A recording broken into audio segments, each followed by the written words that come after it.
love you. I love you, North Carolina. I love you. Unbelievable. You know, it's an incredible thing.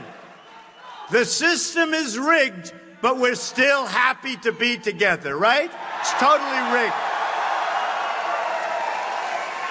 What a system. What a group. I'll tell you what's going on, and we're going to be talking about it. But before I do, a great friend of mine, somebody respected by everybody, Senator Bob Corker. Come on up, Bob. Come on up.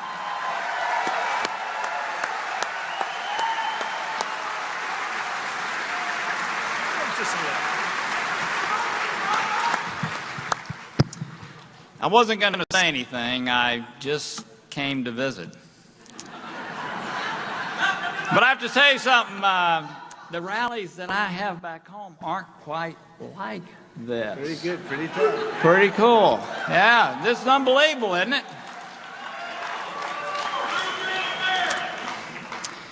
Had a pretty remarkable day today. Pretty remarkable day.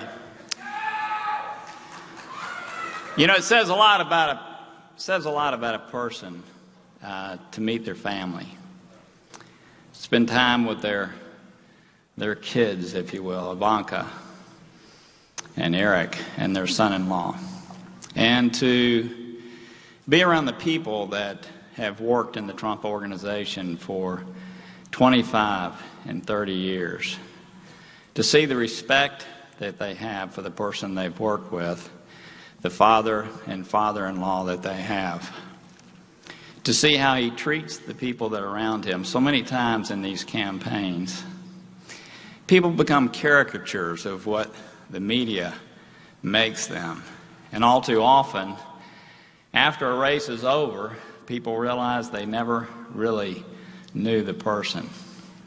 Somebody once told me it's not who you know in life, it's how you know them. And I had the incredible privilege today to spend time with this man, to spend time with his family, and to spend time with those who know him so well. And I figured out the reason that you love him so much is because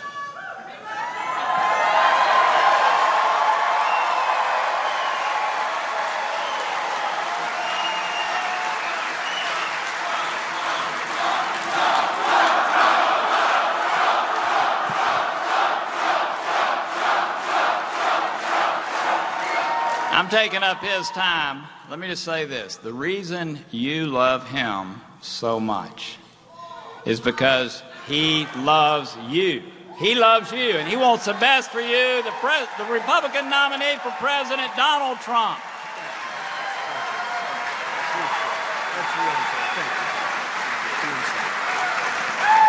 Great guy. Great guy. Great person. So I have to tell you a few things. Numbers just came out just now. Number one, we're doing very well in the polls. That's important, okay? Very well. Very, very well. But, you know, the numbers just came out that during the primary system, during the primaries, the Republicans, I wonder why, were up 62%. The Democrats were down 21%. These are final numbers, just came out. That tells you a little bit about what's going on. And what's going on very big and big league is what you witnessed today and over the last week. From Bill Clinton going to the plane, just happened to be there, I wonder how long he waited. But for Bill Clinton to go to the plane and then to have what happened today, where essentially everybody thought, based on what was being said, she was guilty. She was guilty. And it turned out that we're not going to press charges. It's really amazing. But I'll tell you, look, we have a rigged system, folks. Hey, I used to say it during the primaries. We're all together. I won North Carolina, big league, because of you. Big league. And not only did the Republican Party go way up from what it was 4 years ago, way, way up, but Donald Trump, in the history of the primary system, Republican Party, with 17 people running. A lot of people don't understand where you say 17 people. I got almost 14 million votes, more than anybody in the history of the Republican Party, more than Ronald Reagan, more than the Bushes, more than Richard Nixon, more than Dwight D. Eisenhower, who did win the Second World War. It certainly helped a heck of a lot. We got the highest vote count in the history of the Republican Party. That was such a big thing for me. We won 37 states. It just got stronger and stronger and stronger. And I think we're stronger now than ever before. We're fighting a very dishonest media. Do we have a protester? All right, get him out, please.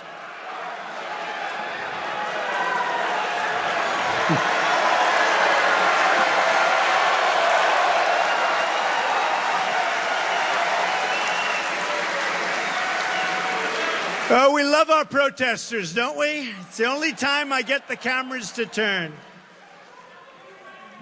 The only time we get those cameras to turn. Look at the size of this place. This is really great. This is really great. Get them out. Get them out. Get them out. All right, thank you.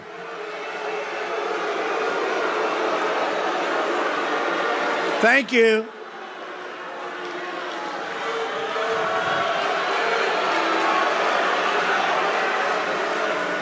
That's all right. Take it easy. Take it easy, folks. You know, if I could speak to these people for a little while, what do we want when you think of it? We want good education. We want a strong military. We want strong borders. We do want the wall. We want to keep our jobs in North Carolina. We want to keep our jobs in North Carolina. I mean, look at what's going on, folks. We're going to build the wall. Don't worry. Who's going to pay for the wall? Who's going to pay? I didn't hear you. Who's going to pay? Better believe it. They're going to pay. They'll be happy to pay. If the right person asks them, they're going to be happy to pay. No problem. If the wrong person, like crooked Hillary Clinton, asks them, they're not going to pay. But she's never going to ask. She's never going to ask. And I'll tell you what. When it comes to trade, and I just got a list of companies that have left North Carolina, and they've gone down to Mexico, and it's a disgrace what's happening. It is a disgrace what's happening, and we're going to stop it, and it's not going to happen any longer. We're losing our jobs. We're losing our manufacturing. We're going to stop the nonsense that's going on, and it's so easy to stop. We will stop it so fast, your heads will spin. Remember that. Your heads will spin. So we'll talk a little bit about trade later. It's so easy. The trade is so easy, folks. It's so easy. The trade of all of them. We're going to knock the hell out of ISIS. We have, by the way,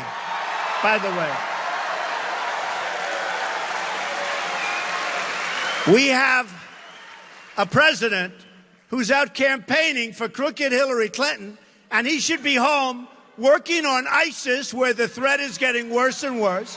He should be working on trade. He should be working on the borders. People are flowing into our country from lots of places, but from Syria, no more.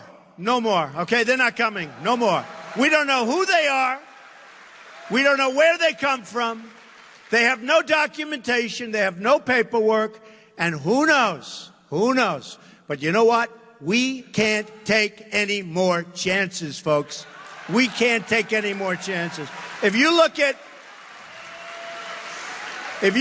crooked Hillary, she wants to increase the immigrants coming in from Syria. Again, they could be ISIS. This could be the all-time great Trojan horse. You know the story of the Trojan horse. This could be the all-time great. Look at what one person has done in Orlando. Just take a look. One person. Look at the horror that person has wreaked on our country. The gay community, the LGBT community was just, nobody can even fathom what took place. That's one bad apple. We have many people coming in, and you know what? It just takes a small percentage. But there's something going on, and guess what? We have a leader that doesn't even want to discuss the name of the problem. And the problem is radical Islamic terrorism. And it's a problem. It's a problem.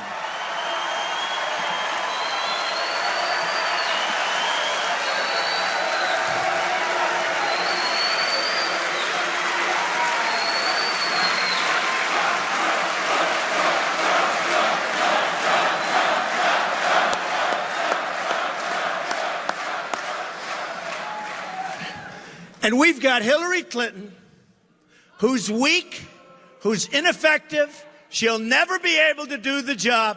Her judgment is horrible. Look at her judgment on emails. Who would do it? Look at her judgment. Her judgment is horrible, all right? Her judgment is horrible. Now, who said that about Hillary? Bernie Sanders said, her judgment is bad. She's got bad judgment, okay?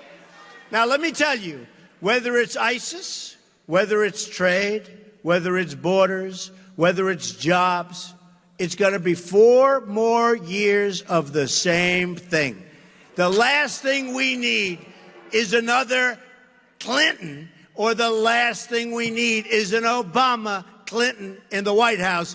We have got a mess in this country. We owe $19 trillion, soon to be $21 trillion. The debt has doubled under Obama. It's doubled.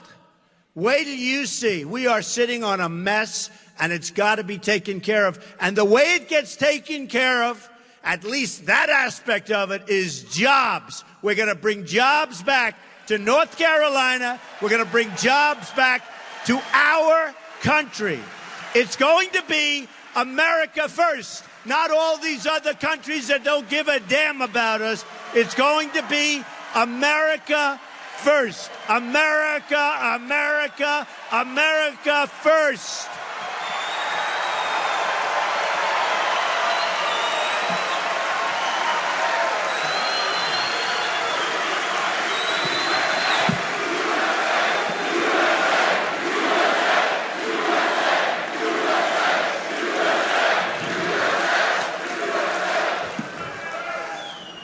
We've got a person in the White House that's having a lot of fun. A lot of fun. I watched him today. It's like a carnival act. A lot of fun. Moving around, he has the whole thing. You know, great, great, great. I'm saying this is a president. We need a president who's going to bring us back. We need a president that's not going to be divisive. We need a president that's going to take care of the African American community. Remember that. Remember that. Obama is all talk and no action. We need a president that's going to create jobs for Hispanics who don't have the jobs. We need a president that's going to turn our country around, and Obama cannot do it, and Hillary Clinton will be even worse. Believe me, she will be even worse. I mean, I brought up something last night. I heard they're flying down on Air Force One. Now, Air Force One is a very old Boeing 747. It sucks up a lot of gas, a lot of fuel. Boy, the fuel bill. You turn on those engines, I can tell you, it's a lot of money. I said, let me ask you a question. Why is she campaigning with the plane of the United States? Why is she campaigning? And why is he allowed to come down, get on that very, very, very expensive plane? You know, he talks about the carbon footprint, okay? He wants to solve the carbon footprint, but he gets on an old Boeing 747 that's spewing stuff into the air. He gets her on the plane, And then they say, we will fight for the environment. We will fight for the carbon footprint. Then he gets back under the Boeing 747, goes back to Washington.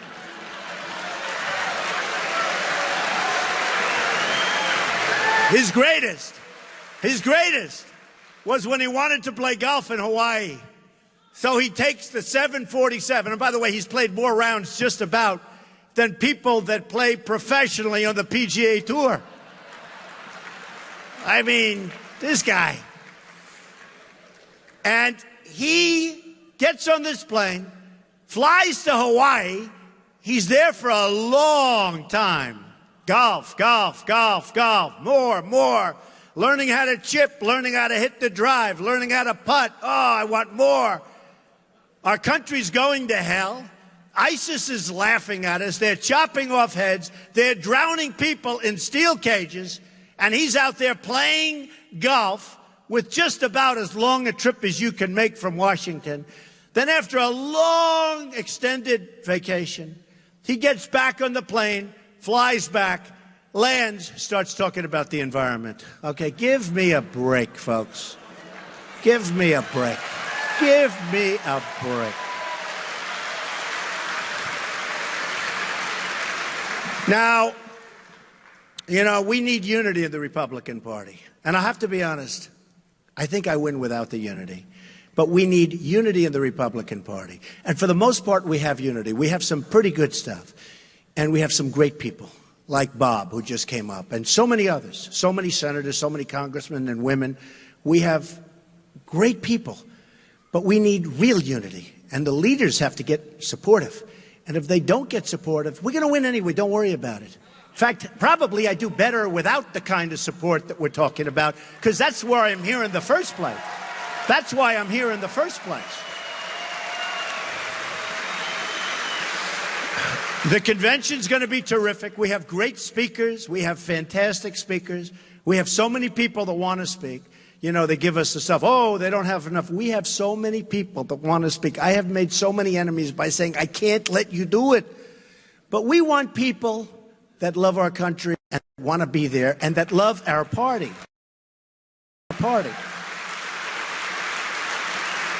And if they don't love our party, they shouldn't be there. And let me just tell you one little thing, which turns out to be a big, big thing.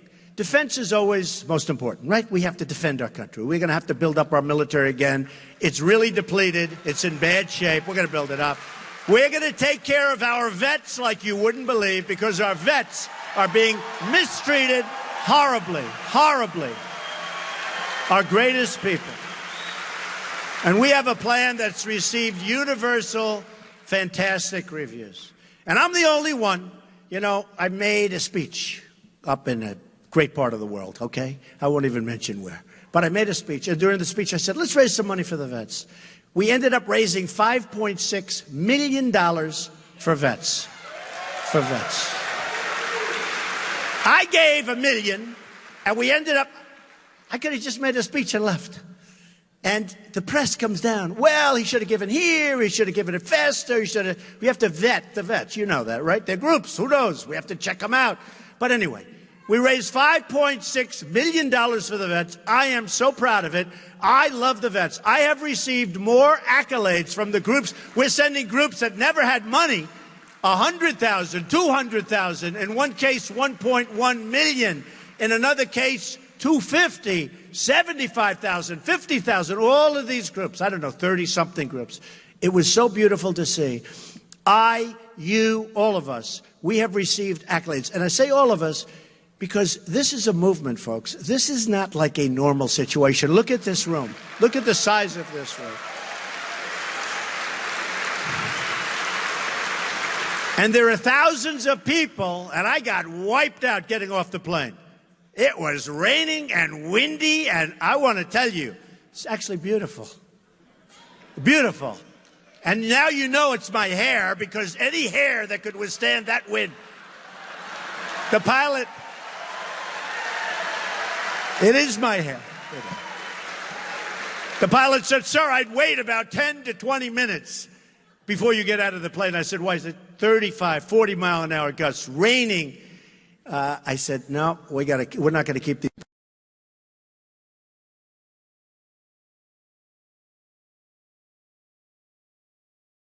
war in Iraq. I said, I think you're going to destabilize the Middle East.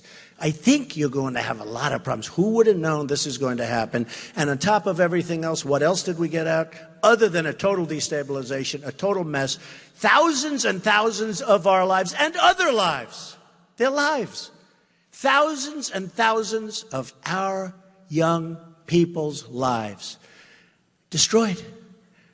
Tens of thousands of wounded, where they're wounded so gravely. They're the bravest people I've ever seen. They have a better attitude in life than I do. Some of these people, they have the best attitude I've ever seen.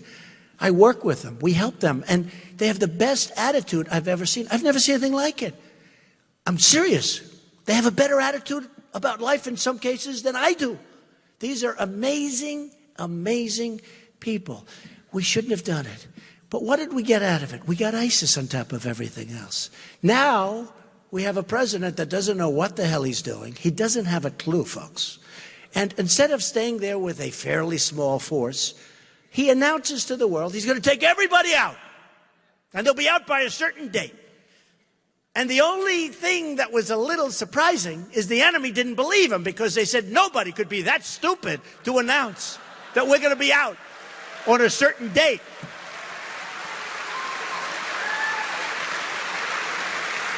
And then that date came and we were gone. We were gone. We shouldn't have been there. We shouldn't have destabilized. Saddam Hussein was a bad guy, right? He was a bad guy, really bad guy. But you know what he did well? He killed terrorists. He did that so good. They didn't read him the rights. They didn't talk. They were a terrorist. It was over. Today, Iraq is Harvard for terrorism. You want to be a terrorist, you go to Iraq. It's like Harvard. Okay? So sad. So sad. Okay? So sad. And we're going to take care of it, folks. We have no choice. We have no choice. It was when they cut off the heads initially, we were all amazed. I think they overplayed their hand. And if they didn't, then we are all fools, because we cannot let them get away with what they're doing right now, terrorizing the world. We're going to be so strong. We're going to be so tough. We're going to be so vicious. And we're going to knock them for a loop. We have no choice.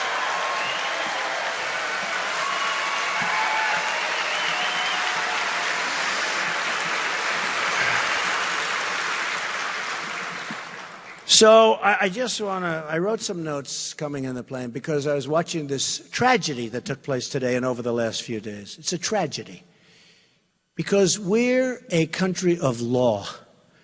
We're a country of order. Other people have been so badly hurt by doing things so much less than crooked Hillary Clinton. So much less. Right? So much less. I mean, you look at so many people have suffered so gravely for doing so much less. Now, does that mean that we expunge their record? Does that mean that we say all of you people that have been so guilty for so many years, we can no longer accept that as a ruling because what we've done for her, and she was so much worse than anybody that we're talking about, does that mean that we have to exonerate everybody? We have to take back the punishment that we gave them? Because we have a country that's supposed to be fair. And when you hear what was said by the FBI director today, and you listen to what he said, and in the middle of it, he was talking about so many different things. He talked about extremely careless. She was extremely careless. That's a tremendous word. You didn't have to be careless. You didn't even have to really know that what you were doing was wrong and you're guilty, because we're talking about serious stuff. We're talking about the lifeblood of our country.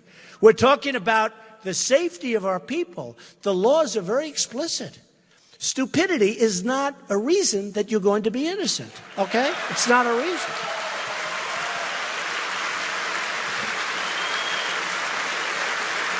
And I don't happen to believe that it was stupidity, okay?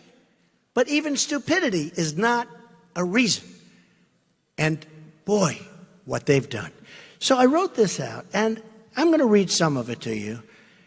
And I think it makes sense, and I think it's important for us to understand. Today is the best evidence ever that we've seen that our system is absolutely, totally rigged. It's rigged.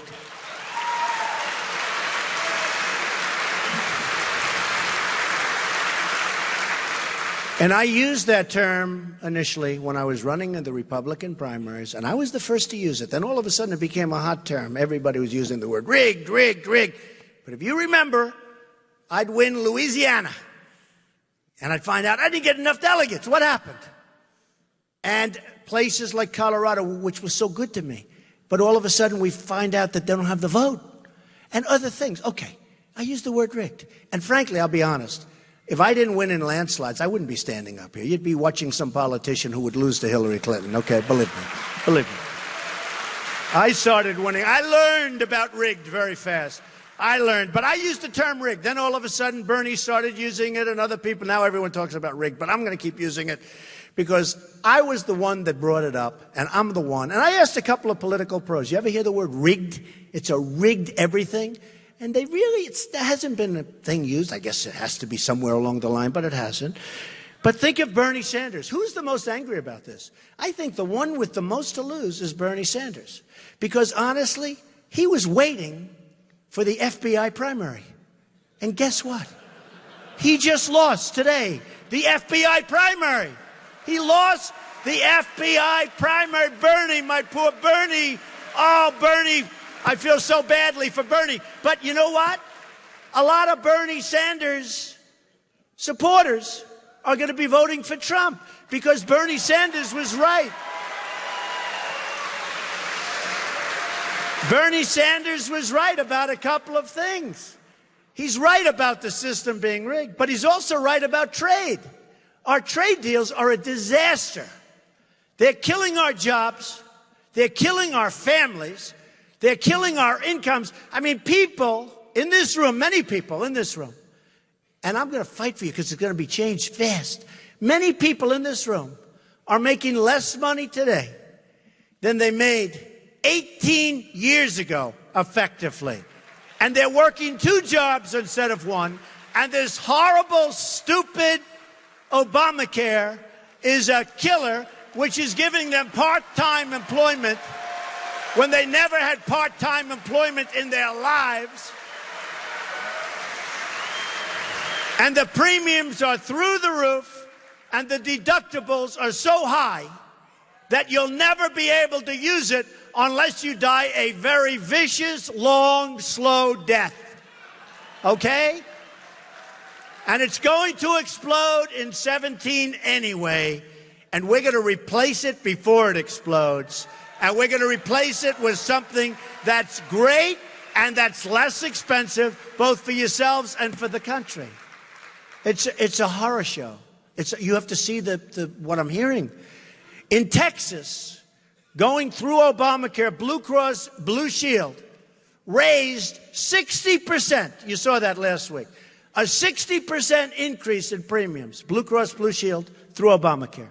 Now, I hear that on November 1st, they're going to have an increase on Obamacare and health care that is going to set this country in motion. And I mean motion in a bad way. Better than Texas, 60%. The numbers are astronomical.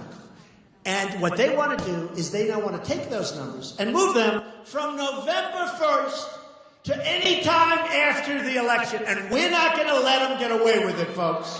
We're not going to let them get away with it. So, as I said, today is the best evidence we've ever seen that our system is totally rigged. Hillary Clinton put the entire country in danger. She's put the entire country in danger. And Benghazi. And Benghazi. And plenty of other things, by the way. It was confirmed today that she routinely sent classified emails on an insecure private server that could be easily hacked by hostile foreign agents. And we learned that people she emailed were hacked.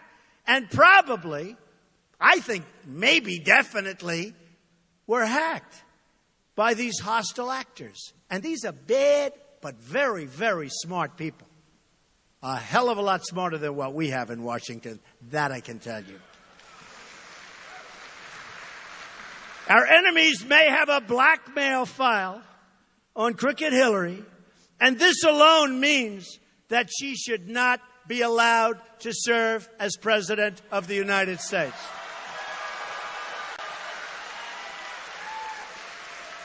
We now know, just wrote this out, we now know that she lied to the country when she said she did not send classified information on her server. She lied. She sent vast amounts of classified information, including information classified as top secret. Top secret. Okay? And this is where they said that she was extremely careless and, frankly, I say, grossly incompetent. She will be such a lousy president, folks. So sad. Okay. The lives of the American people were put at risk by Hillary Clinton so that she could carry on her corrupt financial dealings. Probably, that's probably why she didn't want people to see what the hell she was doing. She went to extraordinary lengths to carry out an Enron-style purge of her emails. 33,000 emails are missing, and they say, oh, she's fine, she's fine. 33,000. And I've always been told you can't really get rid of an email. Have you ever heard this? That if we have the real super geniuses that know this stuff, they say you can't get rid of emails. But we didn't use them because they didn't want to use them. They didn't want to use them. So, like a criminal with a guilty conscience, Clinton had her lawyers delete, destroy, and wipe away forever. Except, I still say there are geniuses that can find them. 30,000, think of this, 30,000 emails. This again disqualifies her from service. And just think of it. I mean, how can you have this?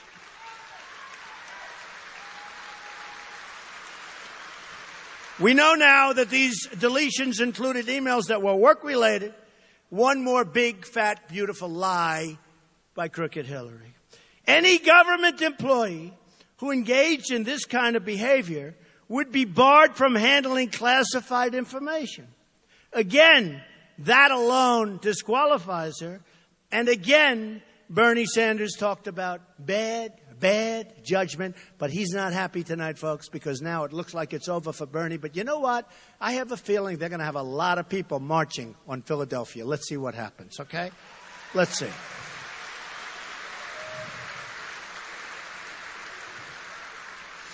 I don't know about you, but I always felt that Hillary Clinton would escape criminal charges for her dangerous and illegal behavior because I always knew, and I always see, and it's so sad that our system is in fact rigged. It's totally rigged, okay? It's corrupt, it's rigged, it's disgraceful. You have a statement made today at 11 o'clock, then you have a big speech by the president flying in on Air Force One with Hillary Clinton a few hours later, even though we have more people here than they do, but we won't say that.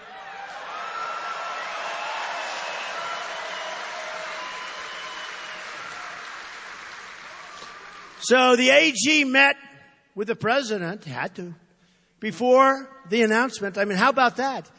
Met with President Bill Clinton. How about that deal, right? He's waiting around. He's waiting at the airport. Oh, look, the AG's come. Oh, let me go say hello. 39 minutes. I'm going to talk about the grandkids. He's got 2. I hear they're beautiful. He's got 2. Now, I have 8 grandchildren. And I will tell you, I can talk about them. And after I say, isn't she beautiful? Isn't he beautiful? Oh, I love this kid. I love the kid. I love it. But after about a minute, I can't go much longer. I want to get to business, right? For you, I want to get to business. But he didn't talk about it. He talked about golf, okay? So he talked about the grandkids. And I would say that would take anywhere from 30 seconds to a minute. Seriously. Am I right? I mean, you know, how long can you talk? Mr. Attorney General, I have the most beautiful grandchildren you've ever seen. Let me show you a picture. Isn't that great? Let me show you another picture. What do you think? I think they're beautiful. Let me show you another picture. What do you think? I think they're beautiful. Now he's starting to run out of words. They're great. They're great. Now he's starting to run out of words. That's 30 seconds. Now he's going to talk about golf. I know more about golf than he does. You can't talk about golf that long. It's just... Hey, Jack Nicklaus. Adam Scott. He is. Phil Mickelson. You can't talk much longer. A couple of minutes. Okay? I don't think they went over the swing, the technique or anything, right? The plane's too small. Right?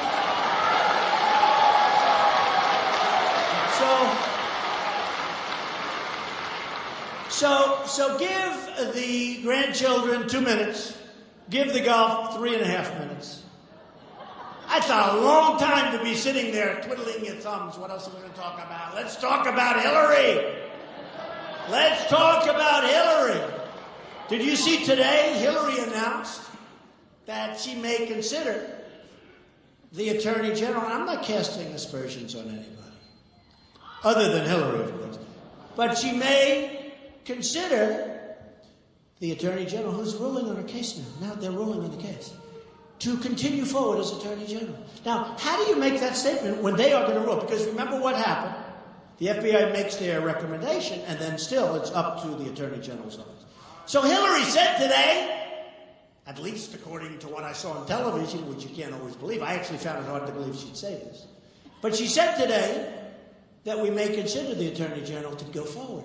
That's like a bribe, isn't it? Isn't that sort of a bribe? I think it's a bribe.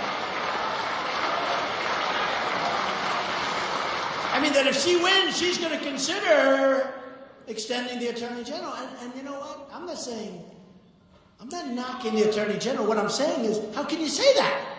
It's a bribe.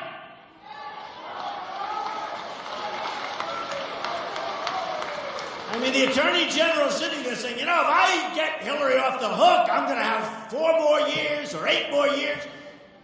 But if she loses, I'm out of a job. It's a bribe. It's a disgrace. It's a disgrace. She is laughing at the stupidity of our system.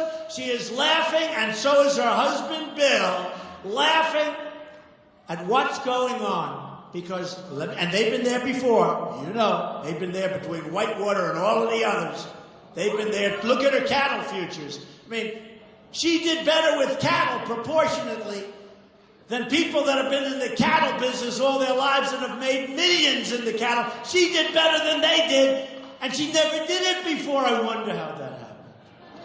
Okay. She's crooked Hillary, folks.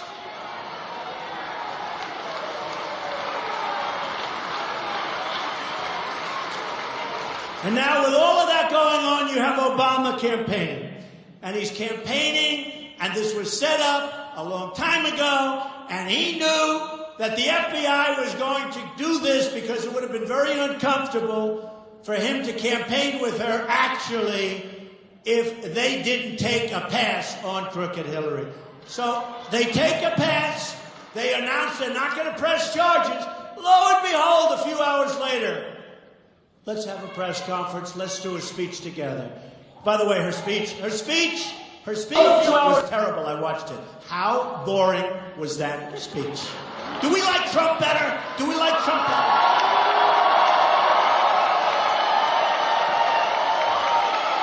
Now, let me just tell you, because the word temperament comes in. She says, he's got a very strong temperament. I got to tell you the truth. Chopping off heads, losing thousands and thousands and thousands of people to these savage animals, right? We need somebody with a tough temperament. It's time.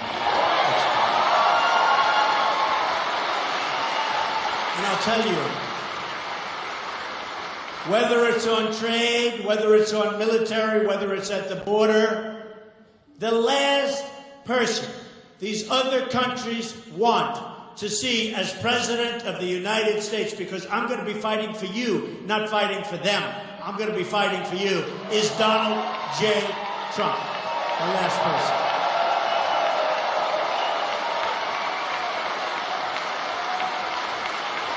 So, the last one.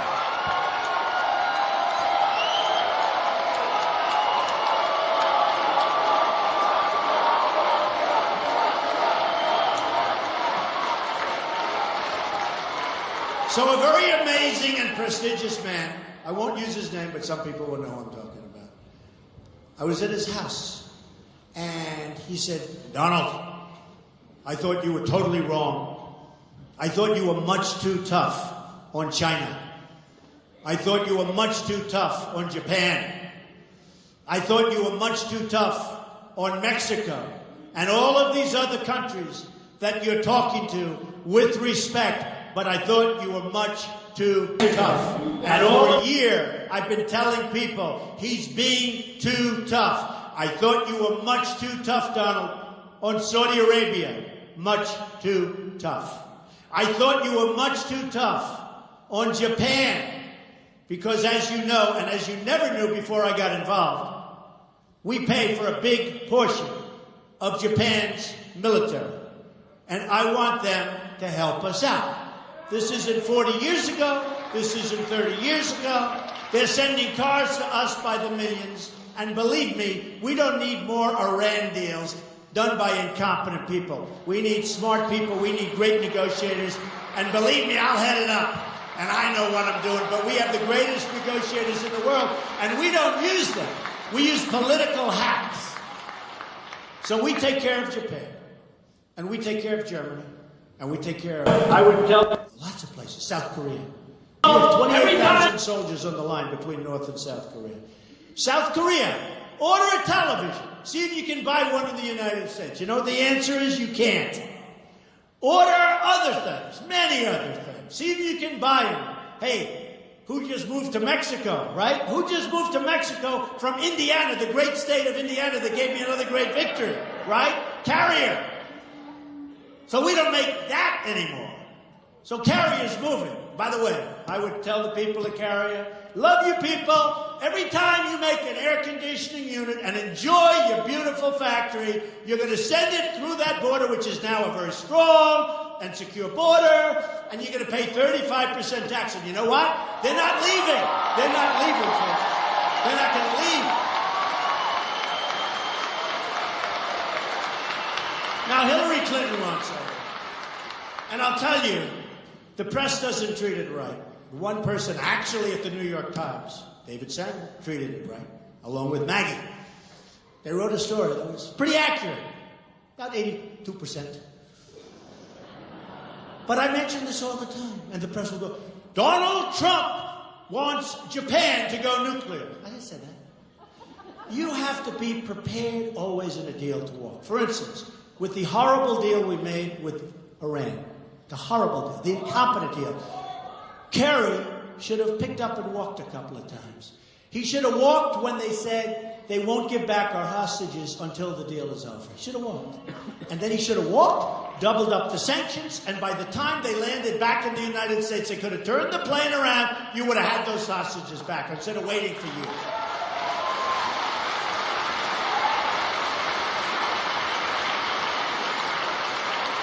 And he should have said one other thing, folks. We gave them back $150 billion.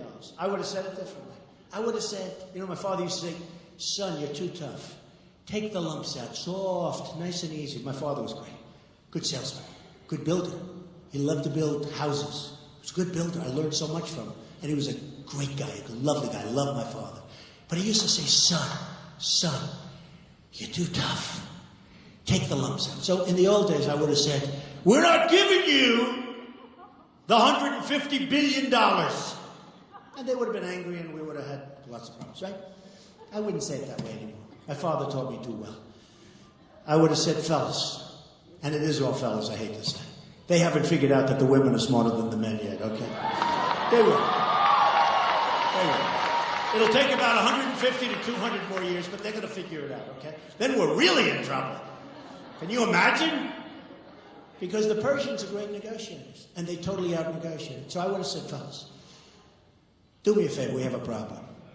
We have a bad budget that was just passed. The omnibus budget, disaster. We're going up to $21 trillion in debt. We don't have the money. I'm sorry. I apologize. I won't be able to pull it off. I'm not going to be able to give you the $150 billion back. I can't do it. I want to do it. I want to do it so bad. And you're right. You should get it. You should get it. Oh, you're right. But we don't have the money. I'm sorry. And they'll go crazy. And then we leave. And we say, the hell with them. Double up the sanctions again. And they'll say, we'll drop the $150 billion. We have rank amateurs dealing for us. I have the greatest businessmen in the world, Carl Icahn, many, endorsing me. We're going to bring so much back. We have right now, I say it's $5 trillion. The government says $2.5 trillion, but it's a lot. In other places, in other areas across the seas that we want to bring back. My tax plan, which cuts taxes for everybody, by the way, including business and middle class in particular. It cuts taxes. We're going to bring all that money back, and that money is going to be spent in the United States. Right now, they can't get the money back. So you have corporate inversions. You have companies leaving the United States to get their money. They can't get their money back. It's impossible bureaucratically, and the taxes are so ridiculous that only a person that's really, really, really dumb would say, send it back. So they leave the money over there, and they take the company, they move the company to the money. You ever hear that one before? And it's happening all over the place. Take a look at what's going on. And it's going to end. It's going to end. We're one of the highest taxed nations in the world. We're cutting the hell out of taxes. We're cutting the hell out of these ridiculous regulations which are destroying our businesses. Destroying our businesses. And we're going to do it. Okay. So, just to finish, because I'm so proud of what I wrote, I have to read it. I love it. I actually love writing. People don't realize, you know how many #1 bestsellers I've had? And The Art of the Deal. I actually know how to write. I love reading this stuff. I love it. The question really has to be asked is this. What is Hillary Clinton's motive? And to that, I'm even going to say, who cares? She's put us in danger. And some people say that it's corrupt financially.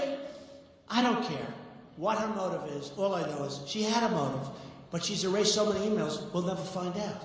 Okay?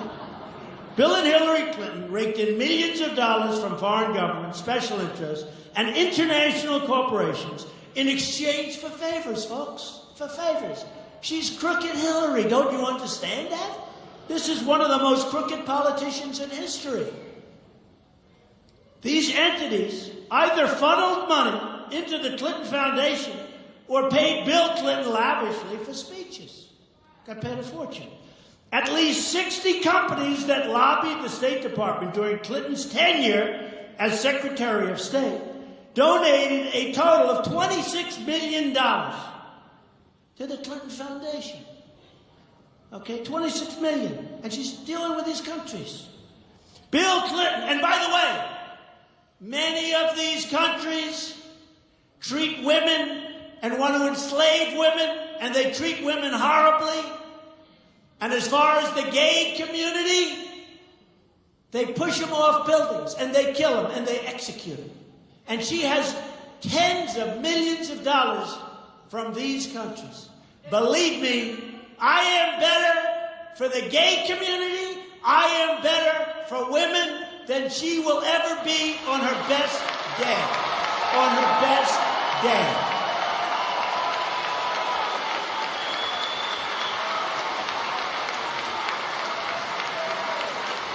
Bill Clinton was paid a fortune to deliver a speech in Moscow, Russia, while Hillary Clinton was in charge of the Russian reset.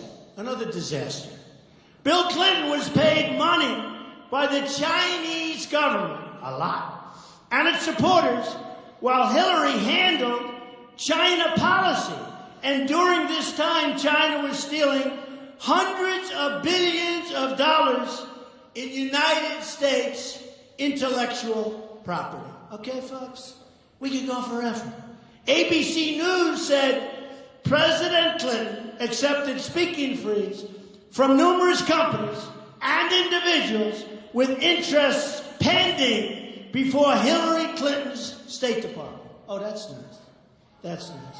International Business Times said governments and corporations involved in the arms deals approved by Clinton State Departments have delivered, listen to this, have delivered, her State Department, she's approving deals, have delivered between $54 and $141 million to the Clinton Foundation. $141 million. Are we, what's going on here? To the Clinton Foundation, as well as hundreds of thousands of dollars in payments to the Clinton family. Then, when Hillary left the State Department, she was paid $21.6 million for speeches delivered in less than 2 years. That's not bad, $21 million for making speeches. And she's a boring speaker. She's terrible. Think what I could make. Oh, man, what I make. She's a terrible speaker. She got $21.6 million for speeches. And she refuses, because Bernie Sanders knows this better than anybody, she refuses to give up the text of the speeches. I don't know what's in there. Hey, I don't care if she gives it up, because I understand her.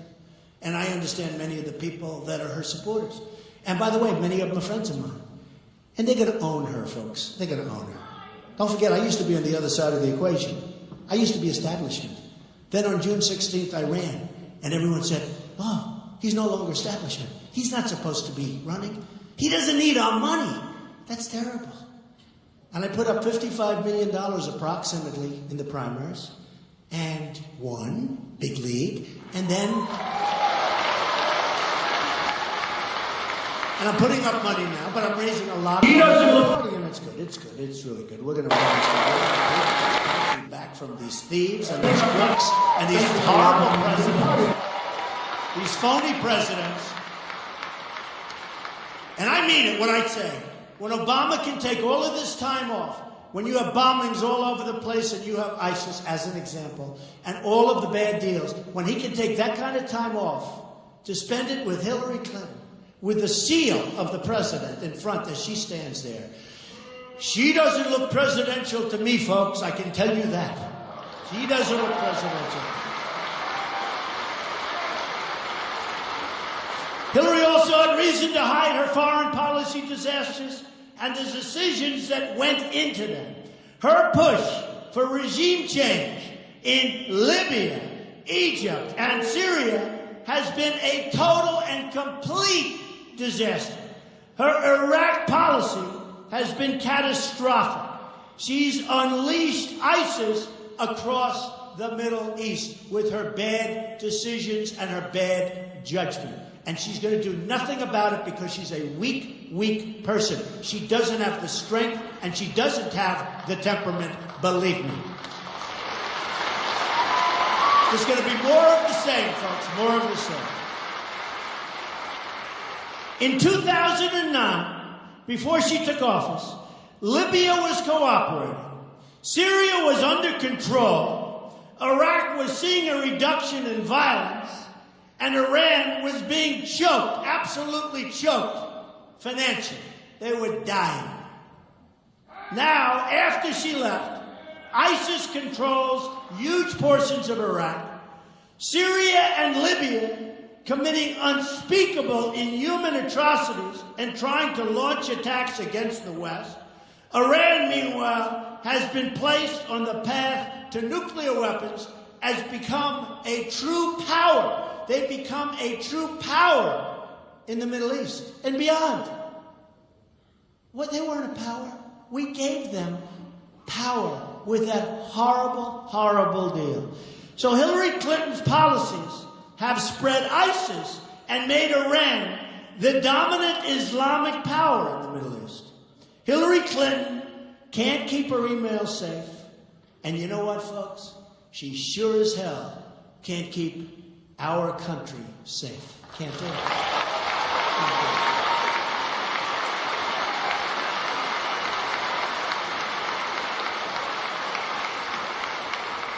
So, I want to thank the people of North Carolina. It's been such an amazing run for me. It's been such an amazing run.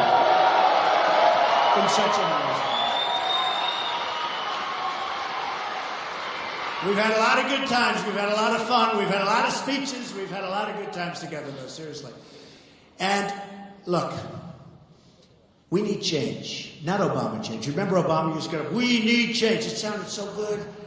Everybody thought, and I actually thought he'd be a cheerleader for the country. I thought he'd be a cheerleader, and he's really turned out to be a very divisive person, okay? We need change.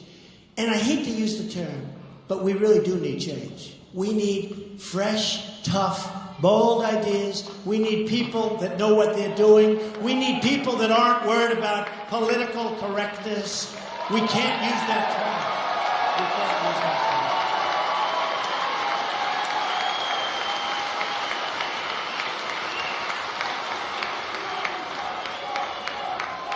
And I watched Obama a week ago spend a whole speech on talking about why he shouldn't necessarily have to say radical Islam, why he shouldn't do it. That's what the problem is, and he doesn't even know it. I don't even think he knows. Honestly, folks, I don't think he has a clue. I don't think he knows what the hell is going on, okay? I don't think he knows what's going on. And you know, it's a very interesting thing, but I was watching yesterday, and everybody's saying, ISIS, ISIS, ISIS, ISIS. Now, you know, you can have your definition. It has to do with territory, and it has to do with other things, and we can both give you definitions of ISIS and ISIL. But do you ever notice, people say ISIS, except him, he says ISIL. ISIL. He goes, and ISIL is being driven back, and ISIL is the JV. Remember that? The JV.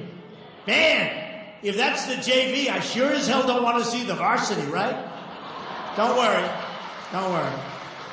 If I win, they'll be the JV, and then they'll go down to first grade pretty soon, folks. But he says ISIL, and you know, it's almost like he does it to make people upset. I've had so many people say, why doesn't he just say ISIS? Forgetting about definitions. And actually, some friends of mine that are very, very good on the subject say ISIS is actually more accurate. But who knows? But everybody says ISIS. Say ISIS.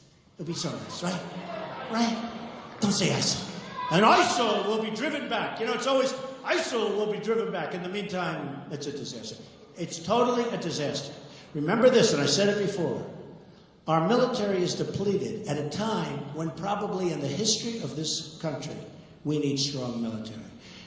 We are going to win North Carolina.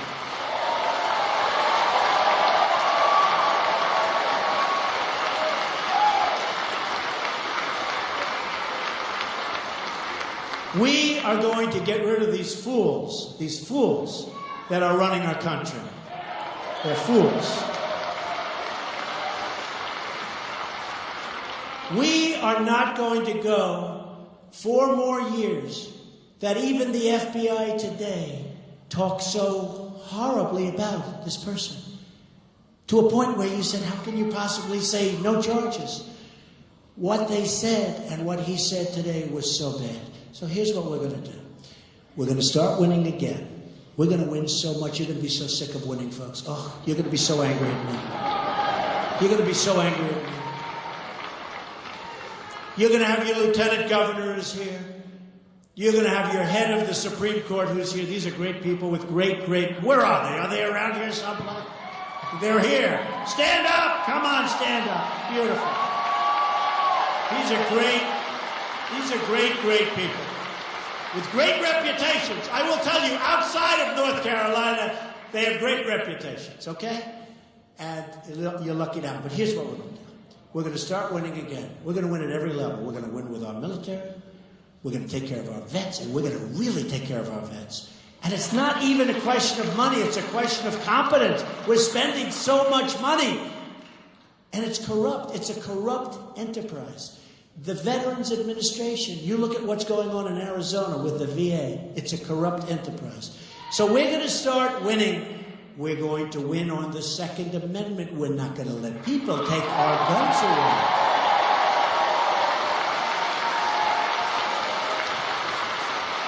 We're going to terminate Common Core out of Washington. We're going to bring our education local.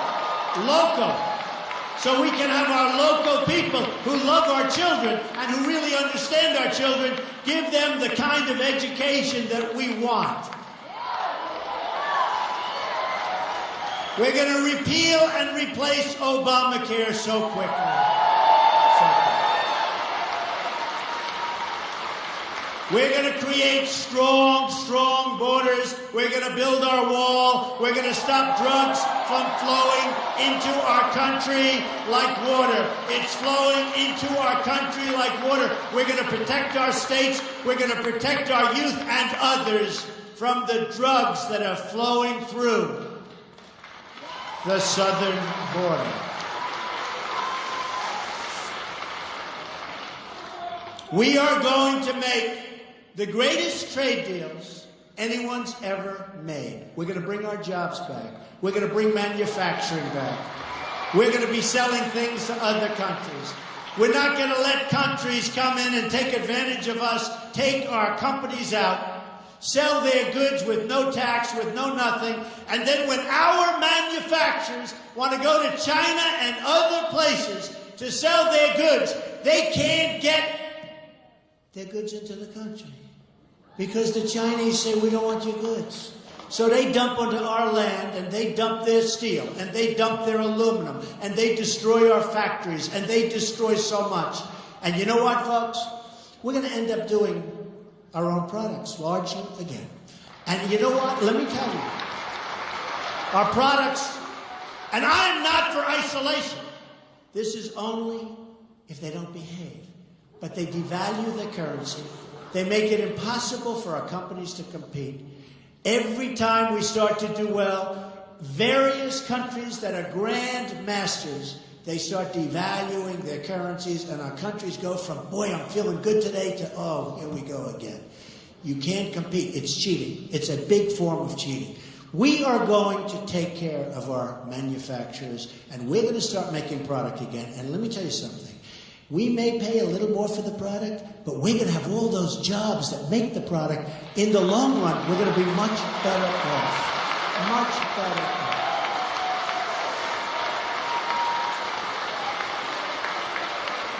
And a lot of that will come back. And again, no isolation.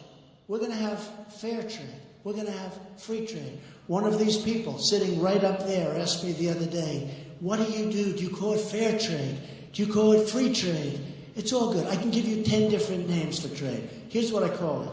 We're going to make great deals for our country. I don't care if it's fair, if it's free. I don't give a damn what it is. We're going to make great deals for our country. Okay? We're not going to let happen what's been happening. So, folks, we're going to start winning again. We're going to win so much. You're going to be so sick of me. You're going to have the justice call me. You're going to have the lieutenant governor and the governor call me and say, Mr. President, the people of North Carolina are sick and tired of winning. You're winning too much. They're really starting to dislike you, Mr. President. And I'm going to tell the justice, and I'm going to tell the governor and the lieutenant governor, I'm sorry, we got to keep winning because we're going to make America great again. I love you, North Carolina. Thank you very much. Thank you. Thank you.